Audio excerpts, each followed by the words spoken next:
What's in the box? What's in the fucking box? Hello ladies and gents, and welcome back to What's in the Box. Today we have something a little different here. It says fragile on the front, and it's a real long form box, so it's actually quite unusual. I can confirm that I do think it is a game from the sounds of it, and it's quite thin as well. But look, like all these videos, the best way to get into it is to take one swig of coffee.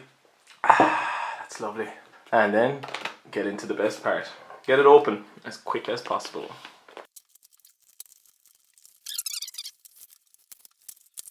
So there we are, ladies and gents. 2 PlayStation 1 games, both bought in GameStop before GameStop started doing PS1 games. So I'm going to put this one aside first because I have a bit to talk about that, and I'm going to have a look at this first. So this is VR Sports Powerboat Racing for the PlayStation 1. The reason I got this is because it was cheap first and foremost, and secondly, I originally had this, and still have actually, I have this on the PC, and I really wanted to see how different a game it was on the PlayStation, because back then games were so different from platform to platform. For the ultimate racing experience, just add water.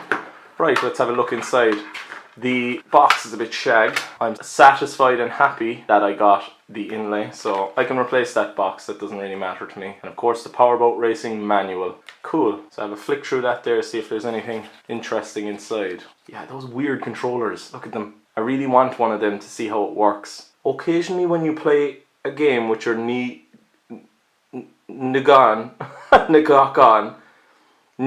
on, you may find that the twist action is too sensitive or may always turn your boat to one side. Okay, so it's in the middle that you swivel left and right with the controller like this. That's very odd.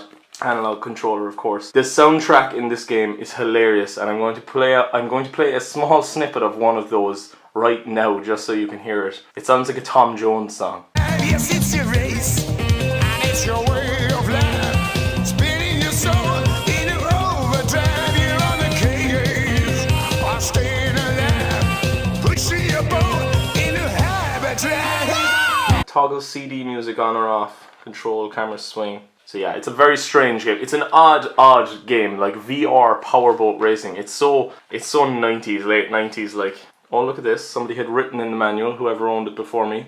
1 speed, zoom! I love when you find, that's like a bit of history, I love when you find stuff in the back of manuals that is like that. Interplay's worldwide website, brilliant. Is the back cover of that manual. Very odd. It's a very odd game, but quite cool. The disc looks like it's in pristine condition to me. Just needs a good old wipe. Right, so that's game 1 that I got, PlayStation game. I have a lovely PlayStation collection, and I'm very happy with this one to add because I don't have any kind of weird sports games, and this certainly does count as one on the PlayStation. As I said, I do have this on the PC, and it's quite good on the PC. It was great fun. My sister and I used to play this all the time when we were small. You'd have to, on the keyboard, because we had no joysticks or controllers for the PC back then, you'd have to have a keyboard, and then one player would have their controllers on the number pad over to the right, and the other person would have the WASD situation over on the left. So you'd literally be just sharing a keyboard to play 2-player. But it was good fun. We had a lot of fun with that. I'm going to have to take those stickers off as well. Although I don't know. History. Let's see how much it was in GameStop just before we move on. $4.99 pre-owned. If only all these games were that cheap now in those stores. Anyway. So, finally, yes, you saw the other game. Lego Racers. What an incredible game, and one of my favourites from my childhood. Again, I have it on the PC, but I wanted to see how different it was on a console. Before I go into opening it and seeing if everything is there, I just have to point out that main theme is amazing.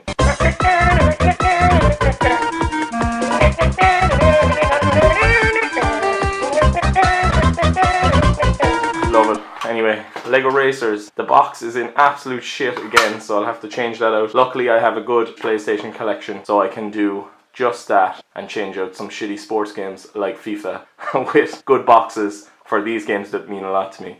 Yeah, Lego Racers was great. I love the Lego games from the 90s and early 2000s. They were really, really well made. I know Patrick is not a big fan of the Lego games from this era, but because of my fondness for Lego as a child in general and these games, I just have a innate desire to try those Lego games and enjoy some of them as well. Like the Star Wars Lego games are good fun and stuff. There's the manual. Can't remember his name. Is he Rocket Racer or something like that? I might be completely wrong. A full color manual. Oh, long gone are the days of full color manuals. It's the exact same as the manual you get on PC bar the control differences. Nothing really too interesting there. Yeah, Rocket Racer I think is the guy's name. Time race. Customizing your racer. Customizing your racer. What do I need if I want to race? Answer, a racer of course. Question, what is a racer exactly? Answer, a racer is made up of 3 main parts, the driver, the driver's license and the car. Question, how do I make a racer? Just go to the build menu and click on the new racer button. That was simple. That's quite a thick manual for such a simple game, to be honest. Anyway, right, a registration card. Thank you for purchasing this products from Lego Media. I love that intro as well, the Lego Media intro, where all the bricks are coming down and it's got that really, really nice sound attached to it. I'll actually play it. It'll be over there. So check that out there now.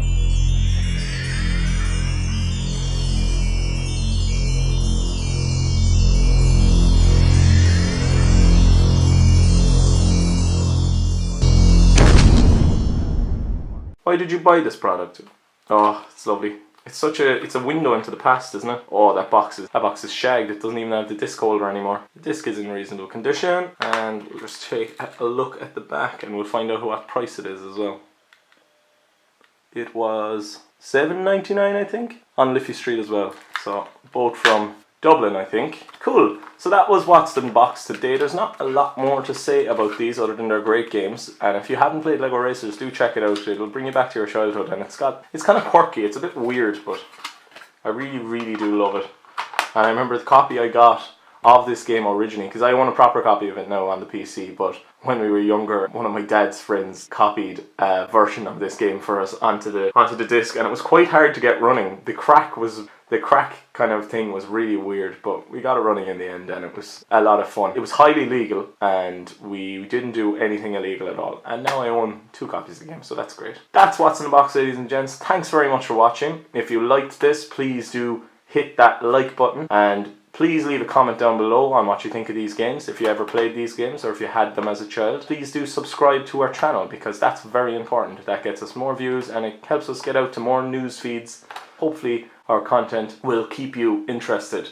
So see you next time. My name's Jack. This is What's in the Box. Goodbye.